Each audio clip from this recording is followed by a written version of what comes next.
អំភ្លីនេះបាទអត់នេះលេខ45 D 45បងប្អូន D 45កង់ដង8បាទ D 50កង់ដង4 49ធំវាក់ស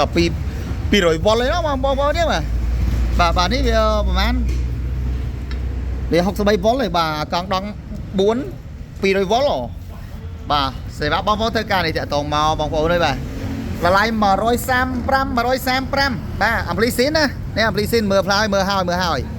បាទអំភ្លីស៊ីនណាមានភ្លីកូពីណា135បងប្អូនណាបាទអំភ្លីស៊ីនហើយមានច្រើនណាធានាសលេងបាទធានាសលេងបាទត្រឹម Challenger ត្រឹម JVL អីឲ្យលេងមកដើម4គ្រាប់ណាតារេវាយតែសង់បានហើយបាទនេះដោះឲ្យមើលចឹងមកបាទវាយតែសង់បាទដើមលេង4គ្រាប់4ទឹក3ទឹកលេងដាក់មកលហើយกระดาษដាច់ចំហបានហើយធានា6ខែវាយដូរបានតែដាច់ក៏បានបាទហាថ្ងៃណាលោកគ្រឿងតន្ត្រីស្តុំបងមកកម្ម Cosity បងប្អូនណាបាទមានតែ1មានតែ2ទេគឺមាន28ដើមនៅមុខហាងទេបាទបងប្អូនបាទទិញចឹងមិនសบายលក់អត់ទិញតិចទេបាទលក់